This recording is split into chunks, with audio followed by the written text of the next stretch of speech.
नमस्कार साथियों, प्रतिलेखन संख्या 4 डिक्टेशन स्टार्ट होगी 3 सेकंड बाद। स्टार्ट। अधिष्ठाता महोदय, यहाँ भारत में और शायद और जगहों में भी सरकार की गतिविधियों का योजनाबद्ध ढंग से विकास हुआ है और उनमें जटिलता आई है। सरकारी कर्मचारियों की भी संख्या बढ़ी है और जो लोग तथाकथित पार्किंसन नियम की दुहाई देते हैं, उनमें बहुतेरे लोगों का उद्देश्य धैर्य कुशलता लाना नहीं है, बल्कि सरकार द्वारा नई जिम्मेदारियों को लेने से आनाकानी करना है। जैसे जैसे जनता का आग्रह और उसकी आवश्यकताएं बढ़ती गई है, सरकारी कामकाज पर भी बढ़े हैं। हमारे देश ने सरकार और सरकारी स्टाफ के संबंध में नकारात्मक रवैये को स्वीकार न करके उचित ही किया है। अगर सरकार को जनता के लिए और ज्यादा काम करने हैं, तो उसके कर्मचारियों को सरकारी नीतियों और कार्यक्रमों को माध्यम के रूप में लागू करने हेतु पहले से अधिक सजीव और रचनात्मक योगदान देना होगा।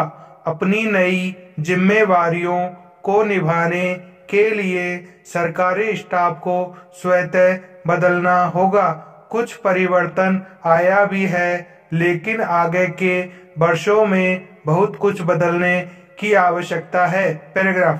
प्रशासनिक तंत्र का कार्य यथास्थिति और व्यवस्था बनाए रखने की अपेक्षा अब विकास की गति को बनाए रखना अधिक हो गया है। योजना कार्यों को लागू करने में कुशल और तकनीकी दृष्टि से दक्ष व्यक्तियों का अब और अधिक महत्व है। इसके लिए ऐसा करना है कि पहले की स्वयं सिद्ध माने जाने वाली बातें भी काम में रुकावट न बनने पाए। साथ ही साधारण प्रशासक को स्वयं भी आर्थिक और तकनीकी तत्वों की ज्यादा गहरी जानकारी होनी चाहिए। पैराग्राफ। आज प्रत्येक देश में विशेषज्ञों और साधारण प्रशासकों के बीच संघर्ष की स्थिति पाई जाती है। हमारा उद्देश्य यह होना चाहिए कि देश को इन दोनों से सर्वोत्तम लाभ मिल सके। कभी कभी मुझे पता चलता है कि हमारे विशेषज्ञ पर्याप्त विशेषज्ञता से युक्त नहीं होते और वे आपसी लड़ाई झगड़ों तथा अपनों को औरों से श्रेष्ठ समझने की मानवोचित दुर्बलता से भी ऊपर नहीं होते।